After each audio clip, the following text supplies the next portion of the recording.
10 octobre 2024, alors que le graffiti fait encore débat, nous avons eu la chance de rencontrer un graffeur messin, Jaune, J-O-N-E. Nous sommes donné rendez-vous dans un endroit où il est légal de taguer, le skatepark de Metz. C'est Jaune, J-O-N-E, parce qu'en fait quand j'étais en recherche de pseudonyme de blaze, en tombant sur une ou deux pages avec justement ce O avec un O, ce jaune avec un O, je me suis dit bah allez, c'est moi. J'ai forcé à faire cette erreur-là, donc je vais faire cette erreur jusqu'à la fin de ma vie maintenant. Je vais garder mon jaune avec mon O. Je me suis lancé dans le graphe un petit peu par hasard avec un ami quand on était au collège, il y a déjà quelques années. On a dû voir ça sur des autoroutes et on s'est dit on va essayer de faire pareil. Et on s'est mis d'accord en même temps et on a fait ça dans les toilettes du collège. Pour la toute première fois, c'était un peu bizarre, mais bon, on s'est fait défoncer en 2 secondes. Mais plus les années passent, et plus je me suis un petit peu tourné sur les spots un petit peu plus légaux. Qu'on a ici par exemple, on a quelques endroits où on peut peindre toute la journée sans avoir de soucis. Mais il n'y a pas ce côté un peu adrénalineux qu'on retrouve dans le vandal. Quand on est en train de graffer en vandal, on peut prendre toutes nos précautions, on n'est jamais sûr qu'il y ait un flic caché derrière ou quelqu'un de la sécurité qui arrive, ou une voiture, une patrouille de police. Ça c'est des choses que nous on ne peut pas contrôler.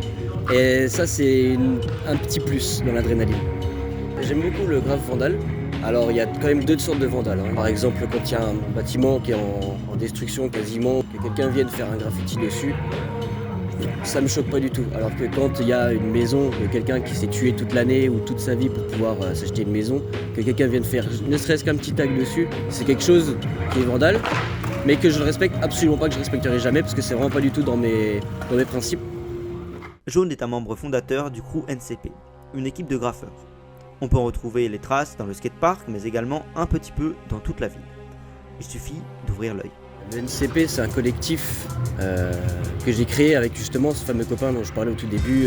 Nous, on s'est dit, vu qu'on aime bien peindre vite, on aime bien la couleur surtout, et qu'on peignait beaucoup la nuit, on a pris Nitro Colors Product, ou Night Colors Product, pour NCP finalement. Il y avait No Cops Please aussi, par exemple, un petit message pour la police, c'est-à-dire pas de flics s'il vous plaît, laissez-nous peindre tranquille, quoi, en gros. Petit message gentil quoi. Je me dis que si jamais il doit m'arriver quelque chose, bon tant pis, je l'aurais cherché, hein. Ça fait quand même 12 ans maintenant, donc je suis assez ok avec ça. Maintenant en globalité, je trouve que le graffiti c'est super cool, parce que ça nous donne une petite immortalité en plus à chacun.